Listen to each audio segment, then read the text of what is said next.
All right, so I've got 2 more paintings done. They're going to be going out to my gallery soon, and that means I've got another about the painting for you. But before we get into that, I've got some cool news. In the last month, because it's hard to keep track of days anymore, I found somebody online on Facebook that was giving away a large format camera that was apparently sitting in their business's basement since like the 70s. They bought the building and wanted it gone. And so I got my name on it right away. So I went and picked it up, and it's this beautiful all mahogany and brass large format camera that apparently was used as like a Xerox machine before Xerox machines were invented. It was a company that made basically office duplication supplies. So they made materials for putting addresses on envelopes and for making copies of documents and stuff. And that's what this was for. It had this massive base on it that then also had a place for sticking documents in it, and then the documents would flip up and the camera would shoot it. And so I've been working on getting that cleaned up. So that means in the next year, I'm going to be getting into some wet plate shooting, which I've mentioned a couple times in these videos that I'm really into. It's informed some of the images that I've been working on, and I'm really excited to start working in that vein.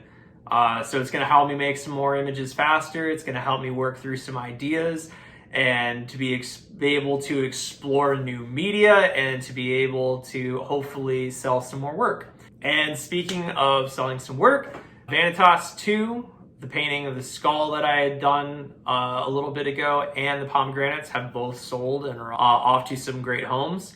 And now I've got a couple other pieces that are going to be going out to Chicago this week. So this piece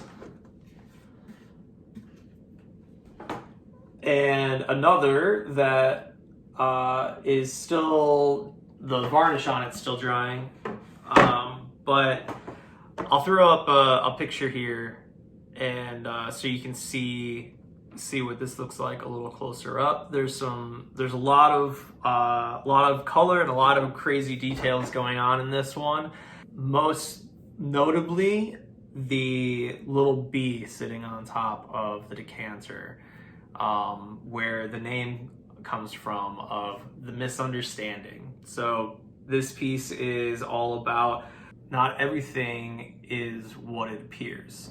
So this bee is showing up thinking that this golden liquid in the decanter is honey, but in reality it's something that can kill him. Further exploring some dark subject matter in my paintings.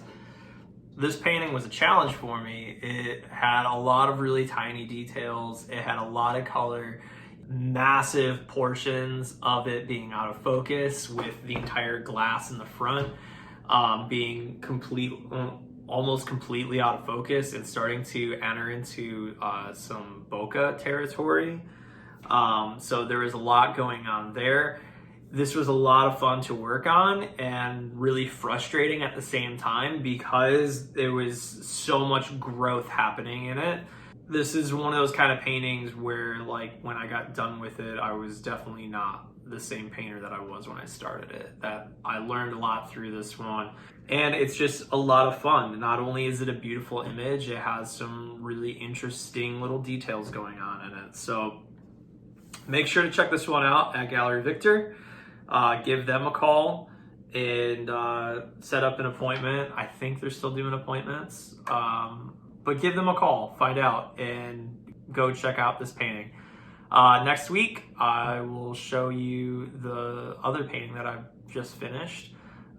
It's another painting with skulls and pomegranates, and it turned out really cool. So come back next week, check that one out. Until then, support your local artists, wear a mask, and just love each other. See ya.